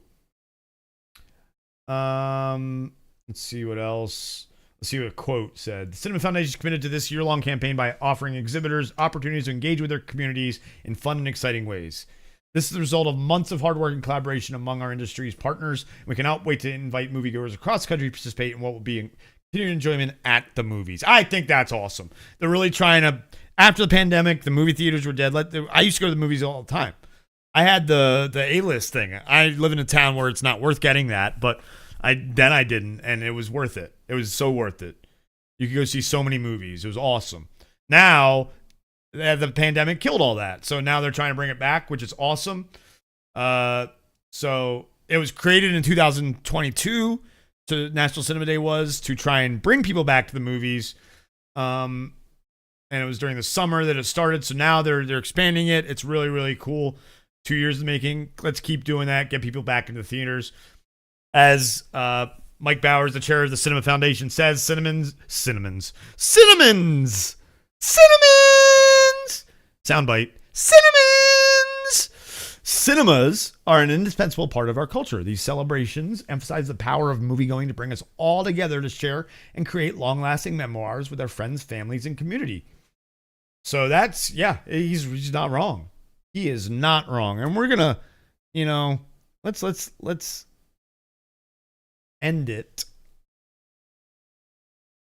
on that. I think that's a good way for us to end this podcast. Look, movies aren't dead. I know I just went on a rant about originality because of another Meet the Parents movie, but the cinemas themselves are not dead. It's Hollywood and the big studios that don't know what to do, because it's the indie studios are mostly creating the original IPs, and these big studios are just regurgitating what they know and hoping it works. And I guess if it ain't broke, don't fix it kind of model, but it is broke. It's been broken.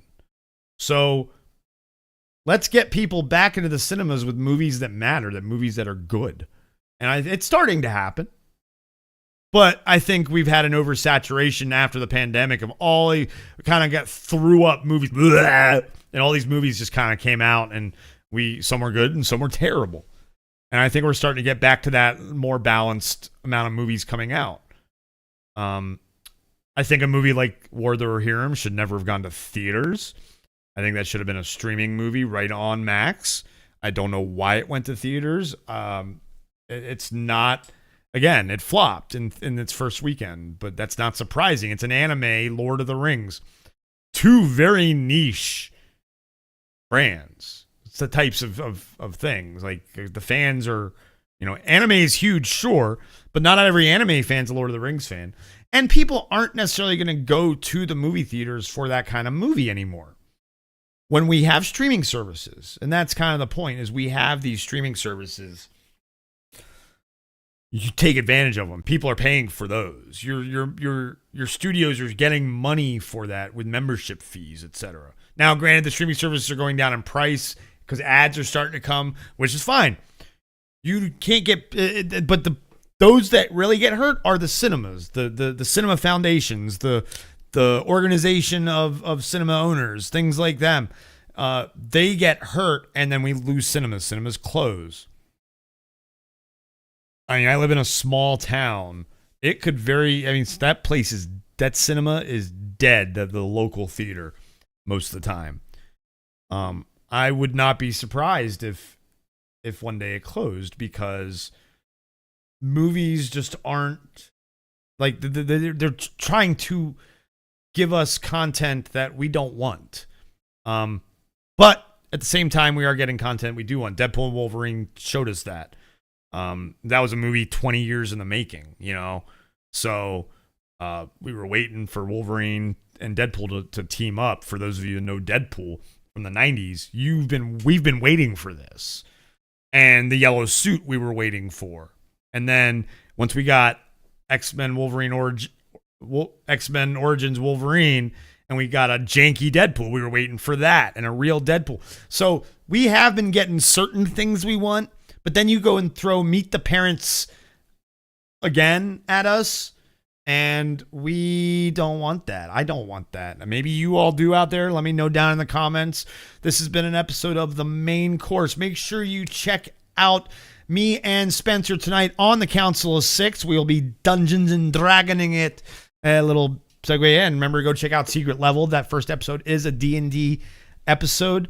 But then also go tomorrow night. I know the Dingus Den is going to be making a reappearance. Finally, go check out the Dingus Den, Spencer's comic book channel. And he's going to be talking about Creature Commandos with Andrew Haley. So go check that out. And we'll be streaming over on Twitch a bunch. Patrick, myself, and all of us gaming-wise.